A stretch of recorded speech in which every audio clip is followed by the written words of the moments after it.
Hey guys, this is Pete Tiger and welcome back to my channel. और आज मैं आप लोग के साथ एक हमारी दोबारा से संडे सीरीज़ को स्टार्ट करने जा रहा हूं, जो कि हर संडे हम अपने चैनल पे अपलोड किया करेंगे। और बहुत ज़्यादा सोचने और आप लोगों की रिक्वेस्ट को ध्यान में रखने के बाद मैं एक डीसी की सीरीज़ को स्टार्ट करने जा रहा हूँ। मैं जानता हूँ कि मेरे चैनल पर डीसी कॉमिक्स बहुत ज़्यादा ही कम है और मार्वल कॉमिक्स हर तरफ बिखरे पड़े हैं, तो इसलिए मैंने सोचा था कि अब संडे की सीरीज़ जो भी होगी हम डीसी की सीरीज़ को ही उठाएंगे। और एक पोल रखने के बाद और काफ़ी ज़्यादा डिस्कशंस और सोचने के बाद मैंने फैसला करा है कि हम अपने चैनल के ऊपर फॉरएवर इविल की जो है सीरीज़ को स्टार्ट करने वाले हैं। मैं जानता हूँ कि कुछ यूट्यूबर्स हैं जैसे कि कॉमिक वर्स, जिन्होंने बहुत अच्छे तरीके से इसको पहले ही कवर कर लिया है, लेकिन उन्होंने काफ़ी टाइम पहले इसको कवर किया था। तो अब मुझे लगता है कि बहुत ज़्यादा नए रीडर्स आगे होंगे यूट्यूब के ऊपर जो कि इस सीरीज़ को देखना चाहेंगे दोबारा से। और आपको पता है कि मैं अपनी सीरीज़ को जो एक एक इशू और एपिसोड वाइज कवर करता हूँ, तो आई होप कि आपको मैं इस सीरीज़ को बहुत अच्छे से समझाने की कोशिश करूँगा। मैं ये तो नहीं कहूँगा कि मैं दूसरों से अच्छा आपको समझा पाऊँगा, लेकिन आप फिर भी मेरे साथ इस सीरीज़ को काफ़ी ज़्यादा एंजॉय ज़रूर करेंगे। तो अगर हम इस सीरीज़ फॉरएवर इविल की बात करें, इसको उठाने की वजह अगर आप मुझसे पूछेंगे तो उसकी ये है कि स्टोरी काफ़ी ज़्यादा यूनिक टाइप की है। मतलब नॉर्मल सुपर हीरो स्टोरीज तो हम देखते रहते हैं, लेकिन सुपर विलन्स को सुपर हीरो बनते हुए देखना और यूनिवर्स को संभालना, ये काफ़ी ज़्यादा ज़बरदस्त आइडिया लगता है। और इसी वजह से इसके अंदर मेरा इंटरेस्ट बढ़ गया आप लोग के साथ शेयर करने के लिए। इससे पहले कुछ ऐसे इवेंट्स हुए थे डीसी कॉमिक्स के अंदर, जैसे ट्रिनिटी वॉर वगैरह, जिसके अंदर हमारी मेन जस्टिस लीग की टीम जो है वो कहीं गायब हो चुकी है। इस सीरीज़ के अंदर हमें जस्टिस लीग नहीं नजर आएगी, उसके पीछे एक बहुत बड़ी स्टोरी है, लेकिन मैं आप लोग के साथ वो शेयर नहीं करूँगा। जैसे जैसे हम अपने इस इवेंट को कवर करेंगे, आपको आहिस्ता आहिस्ता स्टोरी समझ में आती रहेगी और पीछे क्या हुआ है जस्टिस लीग के साथ वो भी आपके साथ समझ में आने लग जाएगा। तो इसलिए इस स्टोरी का हाइप बर्बाद ना करते हुए मैं ज़्यादा इसको स्पॉइल नहीं करूँगा। और आपसे भी यही कहूँगा कि जिन लोगों ने ये स्टोरी देख ली है, प्लीज़ कमेंट में स्पॉयलर्स नहीं पोस्ट कीजिएगा। सो गाइस, आपको मेरा डिसीजन अच्छा लगा होगा इस सीरीज़ को स्टार्ट करने के लिए, तो मैं चाहता हूँ कि आप इस वीडियो को मैक्सिमम तौर पर सपोर्ट करें, इसको लाइक करें, कमेंट करें और शेयर करें। और अगर अभी तक चैनल को सब्सक्राइब नहीं किया है तो इंतजार किस बात का है, सीरीज़ बस स्टार्ट होने ही वाली है, 2 सेकंड लगेंगे, सब्सक्राइब कर दो फौरन से, देर नहीं लगाओ यार। आई होप कि आपने सब्सक्राइब कर दिया होगा। कर दिया है ना? हाँ, कर दिया होगा। तो चलो बस सीरीज़ को स्टार्ट करते हैं।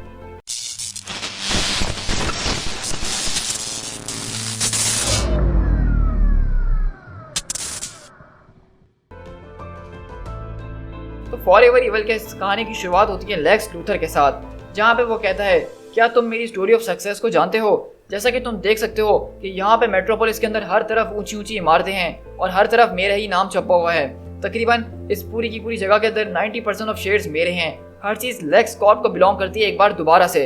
तो वहीं पर वो जिससे बात कर रहा होता है वो जवाब देते हुए कहता है कि बिल्कुल, आपको देख के तो ऐसा लग रहा है कि वाकई में आप काफ़ी ऊपर उड़ रहे हैं। तो लेक्स बोलता है, तो थॉमस, इसमें घबराने वाली क्या बात है? क्या तुम मेरे साथ उड़ना नहीं चाहोगे? तो थॉमस कहता है कि बिल्कुल, मैं आपकी बात को मानता हूँ, मतलब ये मेरे लिए काफ़ी ज़्यादा है ऑलरेडी, मैं आज तक किसी हेलीकॉप्टर के अंदर भी नहीं बैठा हूँ। तो लेक्स बोलता है कि हाँ, मैं जानता हूँ, तुम तो शिकागो से बाहर भी कभी ट्रैवल करने के लिए नहीं गए हो, लेकिन ये सब चीज़ें बदल सकती हैं थॉमस, तुम और मैं मिलकर ये बदल सकते हैं। मैंने सही कहा ना?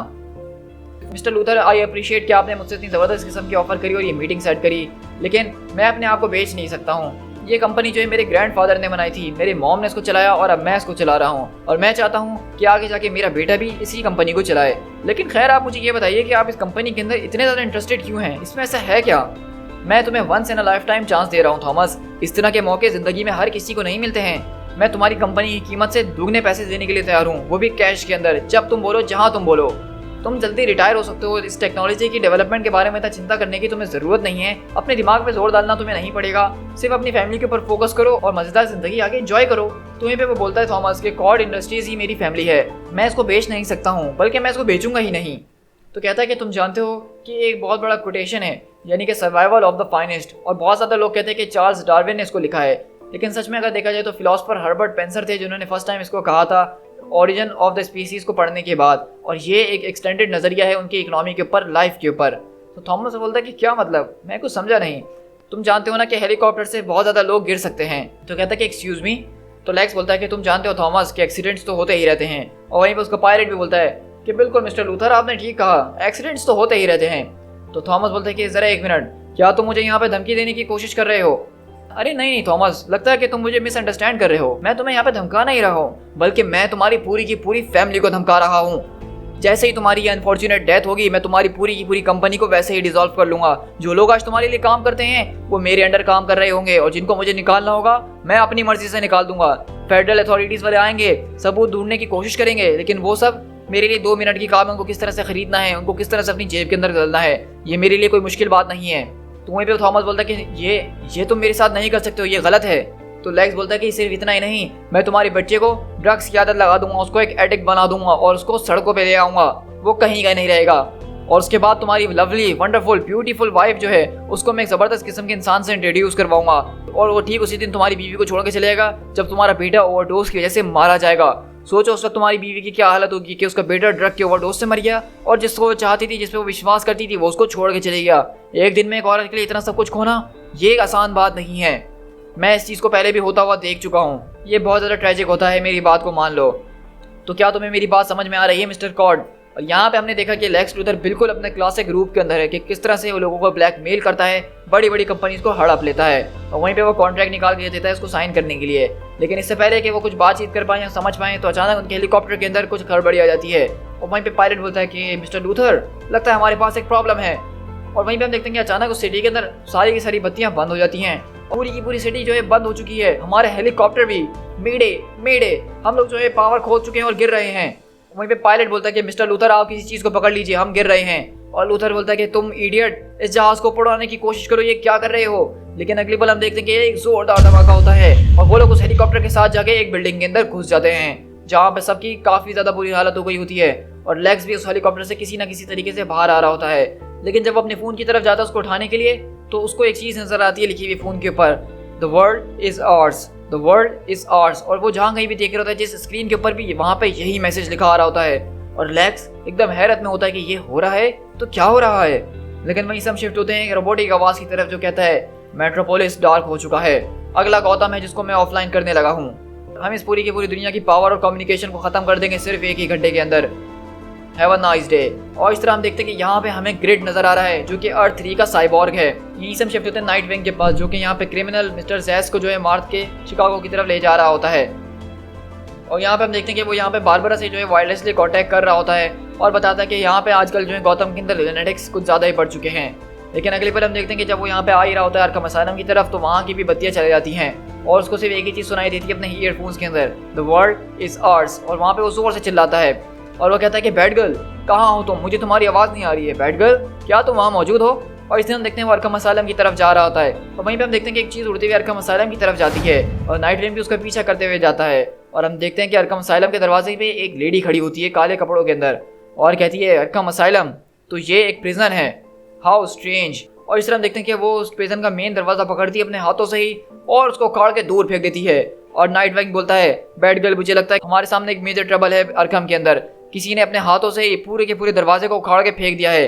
बैटमैन को कहो कि लीग को अलर्ट कर दें, मैं जब तक जाके देखता हूँ कि मैं यहाँ पे क्या कर सकता हूँ। लेकिन वहीं पे हम देखते हैं कि वो उससे पहले आगे बढ़ सके उसको कोई चीज़ आके जोर से हिट करती है और वहाँ पे वो गिर जाता है और वो उसको पीछे से आवाज़ आती है कि अपने पीछे देखो। तो कहता है कि बैटमैन, लेकिन वो उसको पंच मारते हुए बोलता है कि नहीं मैं बैटमैन नहीं हूँ। तो वहीं पे वो पूछता है कि ये है कौन। तो दूसरा आदमी बोलता है कि ये लोग इसको यहाँ पे नाइट विंग के नाम से जानते हैं। तो कहता है कि नाइट विंग चलो यही हमारे काम आएगा। और इस तरह हम देखते हैं कि इसके गले के अंदर एक रस्सी डालते हैं और उसको खींचते हुए अपने साथ ले जाते हैं। लेकिन यहीं से हम शिफ्ट होते हैं लेक्स लूथर के पास जो कि अपने होश के अंदर आ रहा होता है और उसको चिल्लाने के बाद आती है मिस्टर लूथर मेरी मदद कीजिए। और हम देखते हैं कि थॉमस वहाँ पे लटक रहा होता है और वहीं पे हम देखते हैं कि लूथर यहाँ पे सोच में पड़ जाता है और उस कॉन्ट्रैक्ट की तरफ देख रहा होता है और कॉन्ट्रैक्ट पेपर उठाते हुए उसकी तरफ जाता है और कहता है ठीक है मैं आ रहा हूँ मदद करने के लिए, आप ज़्यादा रोने की ज़रूरत नहीं है। लेकिन अगले पल उसको एक सोनिक बूम की आवाज़ आती है और बिल्डिंग तोड़ते हुए सुपरमैन उसकी तरफ आगे बढ़ रहा होता है और वो कहता है कि सुपर। लेकिन हम देखते हैं कि वो यहाँ पे लेक्स लूथर को ऐसे इग्नोर करता है जैसे चाय में निकली हुई सी मक्खी को हम उठा के साइड में फेंक देते हैं और लेक्स लूथर को यहाँ धक्का देते हुए सीधा उस बिल्डिंग की तरफ जाता है जहाँ पे एक खतरनाक किस्म का बंकर होता है। लेकिन वहाँ पे हम देखते हैं कि सुपरमैन अपने दोनों हाथों से उस दरवाजे को पकड़ता है और उखाड़ के उस बिल्डिंग के बाहर फेंक देता है और वो वहाँ पे वो कुछ चीज़ें ढूंढता हुआ जा रहा होता है और कहता है कि आखिरकार तुमने इसको कहाँ छुपा के रखा है। और लेक्स पीछे बैठ के ये सब चीज़ें देख रहा होता है और कहता है कि सुपरमैन आखिरकार तुम्हें क्या हो गया है। लेकिन हम वहीं देखते हैं कि सुपरमैन जो है वो एक दीवार तोड़ता है और उसके अंदर हाथ डालते हुए एक चीज़ निकालता है और वो कुछ और नहीं बल्कि क्रिप्टोनाइट होता है। ये काफ़ी ज़्यादा स्ट्रेंज है लेकिन ये क्यों है हम बहुत जल्द देखेंगे। यहाँ से हम सेंट्रल सिटी के अंदर शिफ्ट होते हैं जहाँ पे कुछ लोग जो है यहाँ पे चोरी करने आए हुए हैं और ये जो है क्लासिक क्रिमिनल्स है जो कि फ्लैश के दुश्मन रह चुके हैं। और यहाँ पे इन लोग के बीच कुछ ऐसी बातें हो रही होती हैं कि किस तरह से ये लोग अंदर घुसने की तैयारी करें और वहाँ जाके ये आगे का प्लान क्या होने वाला है। तो इसमें कुछ ज़्यादा खास है नहीं जो मैं आप लोग के साथ डिस्कस करूँ। लेकिन हम देखते हैं कि यहाँ पे एक जोरदार झटका आता है और उन सबको उड़ाते हुए सीधा उस बिल्डिंग के अंदर चले जाता है। तो वो लोग बोलते हैं कि आखिरकार ये चीज़ थी क्या। तो वो लोग बोलते हैं इसने तो ये चीज़ हमारे लिए खोल दी जिसको हम खोलने की कोशिश कर रहे थे। तो वो कहता है क्या ये फ्लैश था वाकई में। लेकिन हम देखते हैं अंदर वहाँ पे एक फ्लैश जैसा चीज़ तो हमें नजर आ रही होती है और वो बोलता है कि आई मिस्ड या बेबी। तो वहीं पे वो कहती है कि तुम्हें बिल्कुल भी अंदाजा नहीं है जॉनी कि यहाँ पे हमें कितना ज्यादा मजा आने वाला है। और वहीं पे हम देखते हैं गार्ड बोलता है कि हिलने की कोशिश ना करो, लेकिन हम देखते हैं कि ये फ्लैश जो होता है ये इतनी तेजी से जाता है कि उस आदमी का सिर्फ वहां पे ढांचा रह जाता है। प्लीज बोलते हैं कि द फ्लैश, मुझे नहीं लगता कि ये फ्लैश है। और यहीं से हम शिफ्ट होते हैं लुजियाना के अंदर, जहाँ पे एक जेल के अंदर ब्लैक मांटा को कैद किया हुआ होता है और कहता है कि मुझसे अगर डेफिनेशन ऑफ साइकोपैथ पूछो तो वो है जिसके पास उसका अंदर का ज़मीर मर चुका है, एक ऐसा आदमी जिसको लव की ज़रूरत है, कंपैशन और रिमोर्स की ज़रूरत है। और उसके अलावा तुम्हारे पास तो एक फिशिंग नाइफ भी है, तो इसी वजह से तुम हमारी टास्क फोर्स एक्स के लिए एक परफेक्ट कैंडिडेट साबित होते हो मांटा। तो वो कहता है कि द सुसाइड स्क्वाड। तो ये झूठ तुम किस किस को बेचते हुए आ रही हो वॉलर? तुम्हें क्या लगता है कि मैं तुम्हारी इस बेकार सी टीम का हिस्सा बनना चाहूँगा? तुम जो लोगों को इस चीज़ की लालच देके कि तुम उनको आज़ाद करोगी, तुम उनको खतरनाक मिशन के ऊपर भेजती रहती हो। तो कहती है ठीक है, फिर मुझे ये बताओ कि तुम्हें आखिरकार किस चीज़ की तलाश है, तुम क्या चीज़ चाहते हो मांटा, मैं तुम्हारे लिए वही दे देती हूँ। तो कहता है मांटा कि मुझे इस दुनिया के अंदर सिर्फ एक ही चीज़ की ख्वाहिश है और वो ये है कि मैं एक्वामैन को मरता हुआ देखना चाहता हूँ। लेकिन इससे पहले हम यहाँ पे देखें वो कुछ अपना डिसीजन ले सके या उससे कुछ कह भी सके, एक जोरदार बूम की आवाज़ आती है। और यहीं पे हम देखते हैं कि यहाँ पे एक अजीबोगरीब किस्म का आदमी आता है और एक आदमी जिसके हाथ में जो है एक ग्रीन लैंटर्न रिंग हमें नजर आ रही है। और वो कहता है कि बस अब घबराना बंद भी करो, हमारे पास वक्त नहीं है बर्बाद करने के लिए, और भी दर्जनों प्रिजन है जिनको हमें खोलना है। तो वहीं पे वो बोलता है लैंटन कि मुझे बस जल्द से जल्द अपने काम को करना है और वापसी लौटना है। तो वहीं पे वो बोलता है अरे तो इसमें इतनी ज़्यादा घबराने की क्या बात है लड़के, हम यहाँ पे कुछ भी गलत थोड़ी ना कर रहे हैं, क्योंकि ये दुनिया तो हमारी हो चुकी है। और यहीं से हम शिफ्ट होते हैं लेक्स लूथर के पास, जो कि दरअसल देख रहा होता है यहाँ पे कि सुपरमैन उसकी आंखों के सामने क्रिप्टोनाइट को अपने हाथों में लेता है और उसको पीस के उसका पाउडर बना देता है। और उस पाउडर बनाने के बाद उसको अपनी लेजर बीम से जलाता है और जलाने के बाद लिटरली वो उसको ड्रग्स की तरह अपनी नाक के अंदर सूंघ रहा होता है। मतलब सुपरमैन यहाँ पे नशे कर रहा है, व्हाट द फक। और वो बोलता है कि हाँ हाँ हाँ अब मुझे मजा आ रहा है, दोबारा से मैं सबसे ज्यादा स्ट्रॉन्गेस्ट बन गया हूँ। और वहीं पे लूथर की आंखें ये देख के फटी की फटी रह जाती हैं कि सुपरमैन ने अभी अभी क्रिप्टोनाइट का नशा करा है और वो कह रहा है कि मैं स्ट्रॉन्गेस्ट बन गया हूँ। लेकिन अगले पल हम देखते हैं जब लेक्स लूथर उसको गौर से देखता है तो उसके सीने में एस नहीं होता बल्कि यू होता है, क्योंकि ये सुपरमैन नहीं है बल्कि ये अल्ट्रामैन है, जो कि दरअसल एक अर्थ 3 की डायमेंशन का सुपरमैन है, लेकिन ये उसका ईविल वर्जन है। और जिस तरह सुपरमैन की हमारी दुनिया के अंदर क्रिप्टोनाइट वीकनेस है, उस दुनिया के अंदर क्रिप्टोनाइट सुपरमैन की पावर है, जिसको लेके वो और ज्यादा स्ट्रांग हो जाता है। और कहता है कि ग्रेट, सारी की सारी लोकेशंस को ट्रैक डाउन करो जहाँ जहाँ क्रिप्टोनाइट छुपा हुआ है और उसके बारे में किसी को नहीं बताना। और इस तरह हम देखते हैं कि अल्ट्रामैन वहाँ से आगे बढ़ जाता है और ज़्यादा क्रिप्टोनाइट के नशे करने के लिए, क्योंकि ये दुनिया अब हमारी हो चुकी है। और इस तरह हम यहाँ से शिफ्ट होते हैं गौतम के अंदर, जहाँ पे बहुत ज़्यादा लोग जो है आपस में डिस्कशन कर रहे होते हैं, यानी कि प्रिजन आइवी यहाँ पे मौजूद है, रेडलर मौजूद है, मिस्टर फ्रीज मौजूद है, स्केयरक्रो, टू फेस, ये सारे के सारे लोग मौजूद है। और यहाँ पे डिस्कशन जिस बात के ऊपर हो रही है वो ये हो रही है कि सारे के सारे दुनिया भर के प्रिजन जो हैं उनको खोल दिया गया है, सारे कैदियों को आज़ाद कर दिया गया है और इन लोग को समझ में नहीं आ रहा अब ये करें तो क्या करें। लेकिन उन लोग को जो है सबको एक एक सिल्वर कॉइन्स दिए गए हैं और बताया गया है कि ये सिल्वर कॉइन किसी किस्म की कम्युनिकेशन डिवाइस है और इस डिवाइस को देने का मकसद ये है कि इन सबको जो है सीक्रेट सोसाइटी को ज्वाइन करने के लिए बोला गया है। लेकिन यहीं पे इन लोग के बीच ये बहस चल रही होती है कि ये हमें फंसाने की नई चाल है, ये ज़रूर बैटमैन और जस्टिस लीग का ही काम है, इस बहाने वो सारे क्रिमिनल्स को एक जगह जमा कर सकें और एक ही वक्त में उन सबको पकड़ सकें। तो वहीं पे स्केयरक्रो बोलता है कि नहीं नहीं आईवी, मुझे नहीं लगता कि तुम ठीक कह रही हो, लगता है कि हमें इन कॉइन्स के बारे में सुनना चाहिए, ये कौन लोग हैं जो हमसे बात करना चाहते हैं, ये हमसे कुछ चाह रहे हैं। तो वहीं पे टू फेस बोलता है तो स्केयरक्रो तुम्हारा मतलब ये है कि तुम इसके ऊपर विश्वास कर रहे हो, मेरा दिमाग अभी भी दो तरफ जा रहा है। तो रेडलर बोलता है कि ऑफ कोर्स तुम्हारा दिमाग तो दो तरफ जाएगा ही ना, लेकिन मुझे एक पहेली का जवाब दो टू फेस, क्या तुम इसमें जाओगे या नहीं जाओगे। लेकिन वहीं पे हम देखते हैं कि टू फेस उस कॉइन को उछालता है और बोलता है कि मैं जाऊंगा। और यहाँ से हम शिफ्ट होते हैं हैप्पी हार्बर के पास, रोड आइलैंड पे, जहाँ पे हमें दिखाया जा रहा है जस्टिस लीग का वॉच टावर, जो कि इस वक्त बर्बाद हो चुका है और उसका मलबा यहाँ पे पड़ा हुआ है। और यहाँ पे बेसिकली हमें दिखाया जा रहा है कि यहाँ पे इन सारे के सारे लोगों को ये कॉइन्स दिए गए थे जस्टिस सोसाइटी की तरफ से, और यहाँ पे हर एक विलन जो है जिसको ये कॉइन मिला था वो सब यहाँ पे आ चुके हैं। और वहीं पे वो लोग आपस में डिस्कशन शुरू करते हैं कि इस वक्त तो हम लोग जस्टिस लीग के हेडक्वार्टर के अंदर मौजूद हैं, मतलब ये जो कोई भी लोग हैं ये दमदार हैं, इन्होंने आसमान से इनके घर को उठा के फेंक दिया तो ये हम हल्का नहीं रह सकते हैं। तो वहीं पे हम देखते हैं कि सुसाइड स्क्वाड की हार्ले क्विन वगैरह आपस में डिस्कस कर रहे होते हैं कि हम वॉलर को क्या जवाब देंगे जब उसको ये पता चलेगा कि हमने नई टीम को ज्वाइन कर लिया, डेडशॉट। तो वहीं पर डेडशॉट बोलता है कि अगर वो इतनी ज़्यादा समझदार होगी तो वो कभी हमसे बात करने की दोबारा कोशिश नहीं करेगी और जाके कहीं छुप जाएगी। और इस तरह बेसिकली सारे के सारे विलन्स के दरमियान आपस में डिस्कशन वगैरह चल रही है। किसी को लग रहा है कि ये सिर्फ किसी किस्म का गिमिक है, अभी भी इनको फंसाने की कोशिश की जा रही है, कुछ लोग हीरोज जो है इस टीम को ज्वाइन करना चाहते हैं और यहाँ पर सबकी मिक्स फीलिंग्स हैं। तो दरअसल यहाँ पे सारे विलन्स आपस में यही सारी चीज़ें डिस्कस कर रहे हैं, लेकिन फिर भी ये यहाँ पे खड़े इसलिए क्योंकि इनको कुछ सुनना है।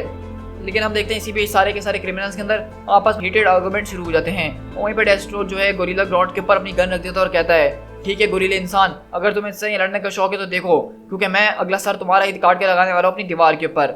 लेकिन अगले पल इससे पहले कि वो उसके ऊपर अटैक कर सके, उनके सामने एक ट्राइडन आके गिरता है और वो बोलता है कि ये तो एक्वामैन का ट्राइडन है। और वहीं पे मांटा आता है और बोलता है कि ये मेरा है। और वहीं हम देखते हैं कि चीता की तरफ वहाँ पे वंडर वुमन का लैसो उसको फेंक के दिया जा रहा होता है और चीता ये देख के हैरान रह जाती है। और वहीं पे मेटालो की तरफ हम देखते हैं सुपरमैन का केप फेंका जा रहा होता है और वो बोलता है कि नहीं नहीं, इसके ऊपर तो अभी भी उसका टेस्ट आ रहा है, ये मुझे दे दो मेटालो, ये मेरा होगा। लेकिन वहीं पीछे से आवाज आती है अब से हमारे बीच कोई लड़ाई झगड़े नहीं होंगे क्योंकि ये दुनिया हमारी है और जस्टिस लीग वो मर चुकी है। और इस तरह हम देखते हैं कि यहाँ पे जो है अर्थ 3 की जस्टिस लीग पहुंची हुई है, जिनके अंदर हम देखते हैं कि ये पूरी की पूरी टीम यहाँ पे खड़ी है और इसके अंदर इसके सारे मेंबर्स मौजूद हैं, जिसमें से मैं आपको ब्रीफली नहीं बल्कि थोड़ा थोड़ा बताता चलता हूँ कि यहाँ पे हमारे पास ग्रीन लैंटर्न का एक वर्जन है, हमारे पास फायर स्टॉर्म का एक वर्जन है, आउल मैन है जो कि दरअसल उस अर्थ का बैटमैन है, अल्ट्रा मैन है जो कि उस अर्थ का दरअसल सुपरमैन है, और सुपर वुमेन है जो कि उस वर्ल्ड की दरअसल वंडर वुमेन है। और इसी तरह यहाँ पे फ्लैश का कैरेक्टर भी है जो कि सेम फ्लैश की तरह है लेकिन ईविल है, और एटॉमिक का कैरेक्टर है जो कि छोटी रहती है और एटम की तरह आप उसको समझ सकते हैं। और उनका अगला मेंबर वो जो है ग्रिड, जो कि बेसिकली साइक्लोप है लेकिन इसके अंदर साइबरनेटिक पार्ट कुछ ज़्यादा ही है, इतना साइक्लोप के अंदर होते नहीं हैं। और वहीं पे ग्रिड बोलता है कि अब हम लाइव हैं, पूरी की पूरी दुनिया इस वक्त तुम्हें देख रही है अल्ट्रामैन, अपनी बात को कंटिन्यू करो। तो वो बताता है कि ये है owl man, super women, power ring, dead storm, Johnny quick और एटॉमिका, और हम जाने जाते हैं क्राइम सिंडिकेट के नाम से। हम जो है एक दूसरी दुनिया से आए हैं, हम उस दुनिया के ऊपर हुकूमत किया करते थे जब तक वो हमारे खिलाफ नहीं हो गए, और जब वो हमारे खिलाफ हुए तो हमने उनको बर्बाद कर दिया है। और इसी वजह से हम दूसरे वर्ल्ड की तलाश में निकल गए जिसको हम जो है कॉन्क्योर कर सकें, और तभी हमने इस वाले वर्ल्ड को चूज़ किया है। हमने उन सब लोगों को जान से मार दिया है जिन लोगों ने हमारे खिलाफ खड़े होने की कोशिश करी थी जब हम यहाँ पे आए थे। हमने जो है जस्टिस लीग को जान से मार दिया है। लेकिन वहीं पे वो लोग बोलते हैं कि नहीं, ये किस्म की ट्रिक है, तुम झूठ बोल रहे हो ना, हम कोई अंधे नहीं है, देखो तुम बिल्कुल सुपरमैन की तरह दिखते हो, बस तुम्हारे सीने के ऊपर ये यू लिखा हुआ है। और जस्टिस लीग कोई मरी वरी नहीं है बल्कि वो हमारे ठीक सामने खड़ी हुई है। लेकिन अगली पल हम देखते हैं कि वहाँ पे वो उसको अपनी लेजर बीम मार के 2 मिनट में इंसिंटीग्रेट कर देता है। तो वहीं पे स्टारो बोलता है कि डूड, लगता है कि ये जस्टिस लीग नहीं है। तो वहीं पे वो अल्ट्रामैन बोलता है अपनी आंखें चमकाते हुए, मैं दोबारा दोहराता हूँ अपनी बात को कि ये दुनिया हमारी हो चुकी है, और अगर तुम हमारा इसमें साथ देते हो तो ये दुनिया तुम्हारी भी हो सकती है। जिन लोगों ने हमारे खिलाफ सवाल उठाया या हमारे खिलाफ लड़ने की कोशिश करी तो उनके खिलाफ कॉन्सिक्वेंसेस लिए जाएंगे। और इस तरह हम टीन टाइटंस की टीम के पास शिफ्ट होते हैं जहाँ पे वंडर गर्ल बोलती है, वाकई में रॉबिन, क्या तुम्हें लगता है कि जस्टिस लीग मर चुकी होगी? तो रॉबिन बोलता है कि मुझे इस बारे में नहीं पता, लेकिन हमें इसको फाइंड आउट जल्द ही करना होगा। लेकिन वहीं पे अल्ट्रामैन बोलता है, सुपर वुमेन, उसको सामने लेकर आओ। और वहीं पे हम देखते हैं कि वंडर वुमेन अपने लेसों के जरिए उसको खींचते हुए सामने लेकर आती है, और ये कोई और नहीं बल्कि वही नाइट विंग है जिसको कुछ देर पहले उन्होंने पकड़ा है। और वो उसका सर पकड़ते हुए कहती है कि अपने पैरों पे खड़े हो क्यूटी पाई। और यहाँ पे हम देख रहे हैं कि उन्होंने इसकी बहुत बुरी हालत कर दी होती है। और रिडलर बोलता है कि उन लोगों ने तो नाइट विंग की शामत बुला दी, तुम देख रहे हो उन्होंने नाइट विंग को पकड़ लिया। तो वंडर वुमेन बोलती है कि ठीक कहा तुमने, नाइट विंग, या फिर मैं इसका असली नाम तुम लोग के साथ शेयर करूँ जो कि रिचर्ड ग्रेसन। और इस तरह हम देखते हैं कि वो पूरी दुनिया के सामने लाइव उसका मार्क्स वहाँ पे उतार देती है। और टीन टाइटंस भी ये देख रहे उधर कहते हैं कि ओ माय गॉड, ये सब हो क्या रहा है।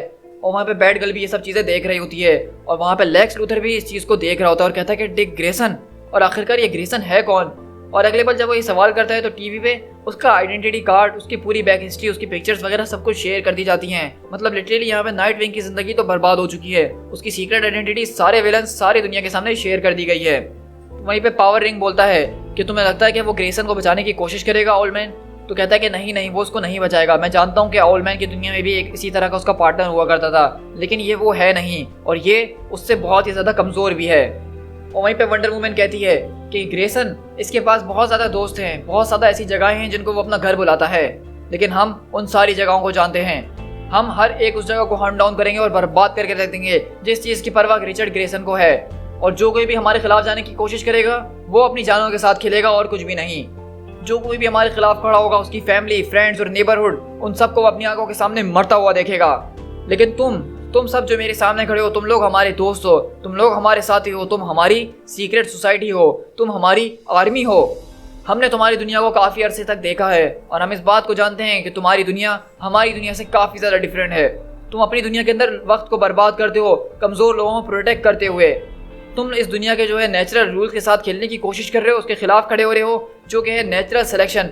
मतलब जो ताकतवर है वो हमेशा कमजोर के ऊपर रहेगा और उसको अपने फायदे के लिए मार के खा जाएगा। और ये रूल लाजमी है नेचुरल एवोल्यूशन के लिए, जिसके खिलाफ तुम सब यहाँ पे खड़े होने की कोशिश कर रहे हो। लेकिन इसी वजह से ये जगह बिल्कुल बर्बाद हो चुकी है और अब ये रहने के काबिल नहीं है। और जो लोग इस मिशन के अंदर खड़े हुए हैं वो जीतते जा रहे हैं, लेकिन अभी भी ये जंग खत्म नहीं हुई है, क्योंकि अब इस दुनिया के अंदर तुम लोग हो जो सबसे ज़्यादा स्ट्रॉन्गेस्ट हो। तुम लोग को हर तरह की पावर दी जाएगी जिसकी भी तुम्हें ज़रूरत है। हमें ज्वाइन करो और हम लोग मिलके जो है इस पूरी की पूरी दुनिया को अपनी मुट्ठी में करेंगे। अटर्नस मलम फॉर एवर ईविल। और इस तरह हम देखते हैं कि यहाँ पे वो जो हैं सारे के सारे गुंडों को अपने साइड में ले चुके हैं, क्राइम सिंडिकेट वाले, और उन्होंने एक तरह की आर्मी बना ली है। और वो सारे के सारे क्रिमिनल जो हैं इस पूरे के पूरे शहर के अंदर अपनी मर्जी से लोगों को मार रहे हैं, चीज़ें लूट रहे हैं और बर्बादी कर रहे हैं। अब ये सब कुछ शुरू हो चुका है, हमें बस कुछ चीज़ों की तैयारी करने की ज़रूरत है। सर एक मिनट। तो सुपर वुमेन बोलती है, अल्ट्रामैन क्या तुम ठीक हो? तो वहीं पर अल्ट्रामैन बोलता है कि ये सूरज, मैं तो इस चीज़ को भूल ही गया था, ये चीज़ मुझे कितनी चुभती है। और इस तरह देखते हैं कि अल्ट्रामैन वहाँ पे उड़ता हुआ जाता है। और दरअसल मैं आपको बता दूं कि सूरज जो है इस वाले सुपरमैन यानी अल्ट्रामैन की जो वो वीकनेस है, मतलब ये हमारे वाले सुपरमैन का बिल्कुल उल्टा है। जहाँ क्रिप्टोनाइट उसकी वीकनेस है, यहाँ क्रिप्टोनाइट इसकी पावर है। जहाँ सन उसकी पावर है, यहाँ सन इसकी वीकनेस है। और इस तरह हम देखते हैं कि वहाँ पे अल्ट्रामैन अपनी शक्तियों के जरिए उड़ता हुआ जाता है आसमान के अंदर और चांद को जो है सूरज के आगे खड़ा कर देता है। और ये सारी की सारी चीज़ें लेक्स लूथर देख रहा होता है और वो देख के एकदम हैरत में रह गया होता है। लेकिन वहीं पर लेक्स लूथर इसकी तरफ देख रहा होता है कि किस तरह से वो चांद को जो है सूरज के आगे ले जाके खड़ा कर रहा है। एक तरह से इस दुनिया को वो डार्क बना रहा है अपने ही जैसा जैसा वो खुद है। और वहीं पर लेक्स लूथर ये चीज़ देखते हुए कहता है कि ये काम तो सुपरमैन का है। तो बताओ आखिरकार सुपरमैन है कहाँ जब हमें उसकी सबसे ज़्यादा ज़रूरत है। To be continued.